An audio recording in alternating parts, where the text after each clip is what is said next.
7h13 minutes. Allons retrouver notre avocat en droit constitutionnel, professeur également. Je vous le dis toujours, je voudrais être son élève. Je promets que j'écouterai en classe quand il donnerait son cours. Et s'il le donne par vidéoconférence, je souhaiterais même qu'il soit torse nu. Hey, ça part fort, là. Là, tu vas être déçu pour vrai. Excellent. Hey. J'ai été pris dans mon angle mort. Oh! Alors, ça va bien ce matin, Frédéric? Ouais, ça va. Écoute, un beau soleil en pleine face pendant que je te parle. Puis je suis toujours content de te parler aussi. Donc, ouais, 2 en 2. Toi aussi? Merveilleux. Oui, beau soleil. Je sais pas, t'es où? As-tu pris l'avion récemment? Parce que ici, c'est loin d'être ensoleillé, je te le jure. Ouais, au sens figuré, mais moi, je te parlais au sens propre. Je suis à Saint-Michel-des-Saints pendant que je te parle et c'est ça. Le soleil se lève sur la montagne comme dans combien de chansons country. Et donc, c'est parfait pour tout de suite. Mais au sens propre, c'est plus difficile avec cette pandémie qui n'en finit plus. Mais je garde espoir. Fin mai, là, je te garantis, Michel. Fin mai, on commence à retrouver un semblant de vie. Je suis à peu près certain de ça. Je veux pas te décourager, mais hier, j'ai écouté la santé publique dans l'Outaouais qui criait au drame et qui disait avant, la situation était critique, maintenant, la situation est grave. Nous autres, c'est hors de contrôle, c'est presque une tutelle, tellement ça va mal. Je veux pas t'annoncer de malheur, là, mais si à fin mai, c'est fini, Frédéric, je sais pas, là, mais je vais être le cowboy qui va passer à la montagne chez vous puis on va aller prendre un petit drink ensemble. Écoute, je te dis pas que ça va être terminé à la fin mai, mais je te dis qu'on va commencer à souffler un peu. Puis sur quoi je me base pour dire ça? Tu vois, là, on a plus de 2 millions de Québécois qui ont été vaccinés. C'est à peu près 25 %. Au Royaume-Uni, si tu regardes ça actuellement, là, ils ont vacciné à peu près 46, 47, 48 % des gens. Et la courbe, elle est en train de planter, mais de manière assez magistrale. Ils sont en train de donner les deuxièmes doses actuellement. Et donc, tout ça pour dire que si tu fais un calcul, on a à peu près 50 000 doses qu'on peut donner par jour. Souvent, on peut aller à 65, 70. Mais 50 000 doses, 40 jours, ça fait 2 millions. On tombe à 4 millions quelques. Et donc, on est à peu près à moitié. Et donc, si je comprends bien, là, on parle même là-bas au Royaume-Uni que l'immunité collective commence à s'installer là, dans le coin de 45-50 %. C'est la même chose pour nous. Ben là, on va commencer à pouvoir respirer un peu. Puis ça, 40 jours, c'est pas long. C'est exactement ça, c'est fin mai. Ils sont en train de revoir, parce qu'évidemment, l'AstraZeneca a beaucoup fait parler, Frédéric, là, puis évidemment, Santé Canada tient son point de vue, c'est sécuritaire, c'est meilleur, c'est mieux de l'avoir que de ne pas l'avoir. C'est une dose sur 250 000 qui pourrait provoquer une thrombose. Mais ils sont en train aussi de voir s'ils ne pouvaient pas l'autoriser aux 50 ans et plus. Moi, je suis dans ce groupe d'âge-là et je prendrai le vaccin volontiers, ça presse, s'il vous plaît. Ben, moi, et je suis un petit peu plus jeune que toi, pas beaucoup, mais clairement que moi aussi, je le prendrais, ça, je te garantis ça. Et quand je vois les gens le refuser, je peux comprendre, hein, déjà qu'il y avait plusieurs personnes qui étaient craintives au Québec. Là, il y a une mauvaise presse. Mais tu sais, au final, tu viens de le dire, tu as une personne sur 250 000. Ça, c'est une personne, mettons, là, sur Gatineau complet, la ville, là, c'est une personne dans la ville qui va peut-être faire une thrombose. Puis d'après ce que je comprends, il y en a eu un cas, puis on a été capable facilement de faire un suivi médical, puis de traiter ça rapidement. Fait que, ben oui, tu meurs pas là, comme tel nécessairement, en tout cas d'une thrombose, ça c'est sûr. Et là, on voit les ravages que fait la COVID actuellement chez les plus jeunes. On le voit bien. Les nouveaux variants sont plus contagieux, puis souvent sont plus virulents pour les jeunes. À certains niveaux, tu vois, il y a une jeune de 16 ans qui est décédée la semaine dernière, un autre de 40, celui qui était allé au gym de Québec. Je pense qu'il y en a un autre aussi. Et puis, on connaît pas les séquelles, moyen, long terme de ceux qui ont eu la COVID. Il commence à y avoir des études là-dessus. D'un point de vue psychologique, apparemment, c'est difficile. Il y a quelque chose comme le tiers des gens qui l'ont eu, qui peinent à s'en remettre psychologiquement, plus tout le reste d'un point de vue physique. Donc, c'est sûr que si tu compares les deux, moi, j'aimerais mieux qu'ils soient absolument sécuritaires. AstraZeneca, évidemment, comme tout le monde. Même chose pour le Johnson & Johnson qui tarde à arriver. Mais franchement, à tout prendre, je pense pas qu'on a ce luxe-là. Je pense pas qu'on peut niaiser avec ça. Je pense qu'au contraire, il faut se vacciner au plus vite parce que collectivement, on s'en sortira pas autrement. Là. On va rester là-dessus comme sujet principal ce matin. Oui.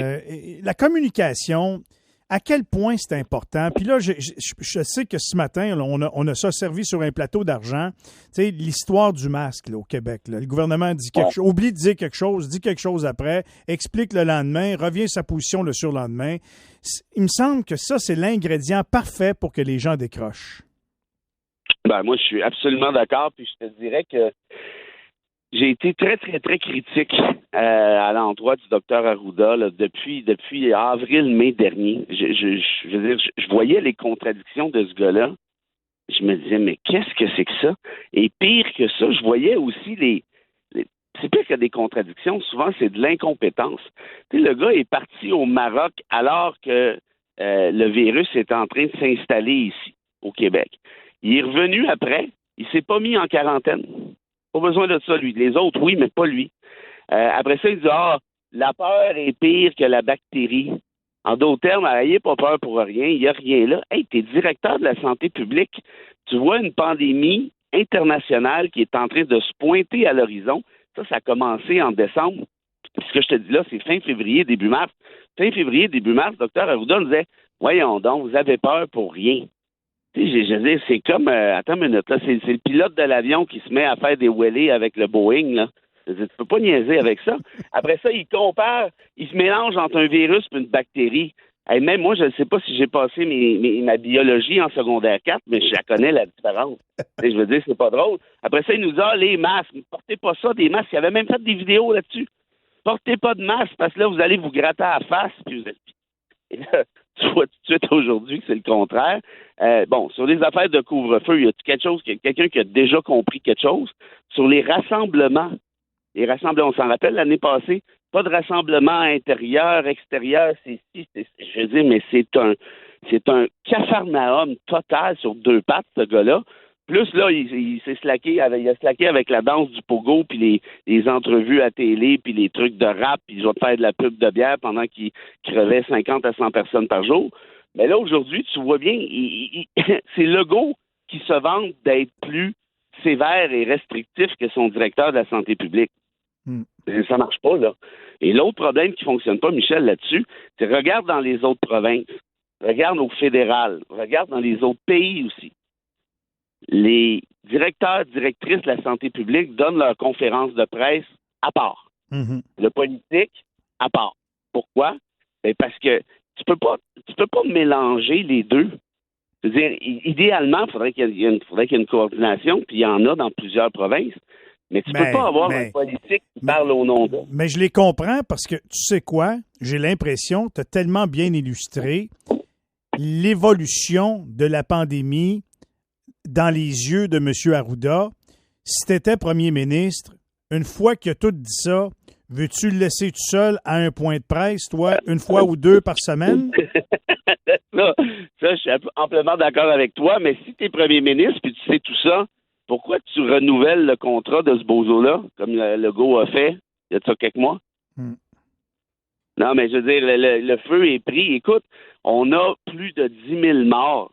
C'est plus de la moitié au Canada. On n'est même pas 22 % de la population. Je veux dire, juste dans les CHSLD, moi, ça c'est venu me toucher très particulièrement. Quand nos personnes âgées, pour la plupart, décédaient à coups de poche, là, tu te rappelles, en avril-mai dernier, justement. Qu'est-ce qu'on disait là-dessus?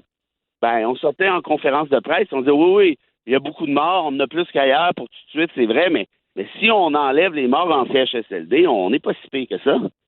Comment ça, si on enlève les morts en CHSLD? Ça, ils font pas partie de la société québécoise, ça? Ces aînés-là, ils n'existent pas avec nous, c'est pas pas plus grave que ça, c'est mathématique. Je veux dire, va te promener là, en Afrique, n'importe où en Afrique. Va te promener en Asie, n'importe où en Asie. Va te promener en Amérique latine dans plusieurs endroits. Puis va leur expliquer notre concept de CHSLD. Ils vont te regarder là, comme si tu étais un barbare. Quoi? Vous laissez vos personnes âgées dans des dômes comme celle-là, les laisser crever. Et là, qu'on se comprenne bien, je veux pas manquer de respect aux ceux qui travaillent en CHSLD. J'ai des amis qui travaillent comme des animaux pour essayer de sauver, pour essayer de rescaper la situation. Or, qu'est-ce que le gouvernement Legault et notre bon docteur Arruda ont fait en rapport au CHSLD depuis le début? Rien puis une barre. Il n'y a eu aucune mesure, en tout cas rien de notable. Zéro puis zéro. Le mieux qu'on a fait, là, c'est c'est que Legault a crié à l'aide à Justin. Justin, envoie-nous l'armée. Et quand tu es obligé de demander l'armée d'un CHSLD, là, c'est qu'il y a quelque chose qui s'est passé, là. Et depuis, est-ce qu'on a instauré des normes?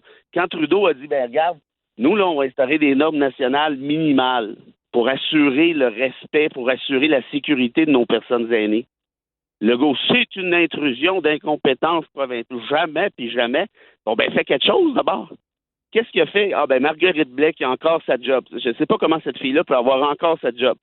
Puis la ligne de Legault, c'est de dire mais là, ça, c'est la faute des libéraux dans le temps. Mais c'était qui la ministre responsable des aînés dans le temps des libéraux, d'après toi? Marguerite Blais. C'est la même qu'aujourd'hui. Oui. Puis elle a encore sa job. Tout ce qu'elle a fait en 10 ans, c'est envoyer des clowns pour faire rire les vieux. C'est bien le fun des clowns. Mais il me semble qu'on pourrait peut-être faire un petit peu plus que ça. Donc, tu vois, moi, je regarde ça aller, puis je dis, Arruda a encore sa job. Marguerite Blais a encore sa job. Et là, aujourd'hui, les masques à l'extérieur, ça fait 14 mois qu'on est à pandémie. Et là, il vient d'allumer, là. Hey, mettez des masques à l'extérieur. Puis ils ont posé la question aux journalistes pendant la conférence de presse. Sur quelle base scientifique? C'est quoi votre source pour ça? J'en ai pas. Pas besoin. J'avais le goût de vous dire une nouvelle affaire. Je veux dire, c'est hallucinant. Ce gars-là, il est téflon. Je ne comprends pas comment le Québec ne demande pas sa démission en bloc. Trouver quelqu'un de compétent, puis il y en avait une. Il y en avait une qui était absolument compétente, et on la connaît, elle avait travaillé pour Médecins sans frontières. Elle était une spécialiste d'eux, puis on a préféré la tasser parce qu'évidemment, Arruda, il est plus, comment je te dirais, il est plus sympathique, il est plus photogénique, on l'aime bien. Mais oui, c'est parce que c'est pas de la politique, là. C'est une lutte à la pandémie. Tu as tout à fait raison. Tu nous fais beaucoup réfléchir ce matin. Merci beaucoup de l'avoir fait comme à tous les jeudis. Puis comme tu l'as dit, il y a peut-être bien des histoires de clowns là-dedans, mais il n'y a rien de drôle en bout de ligne. Tu es en train de me demander, c'est qui sont les clowns? Bonne semaine, bonne fin de semaine. À la semaine prochaine. Téléphone Michel. Salut tout le monde. Frédéric Bérard, avocat, docteur en droit constitutionnel. Voilà, 7h25. Dans quelques instants, on va parler des eaux usées de la ville de Gatineau. Restez avec nous.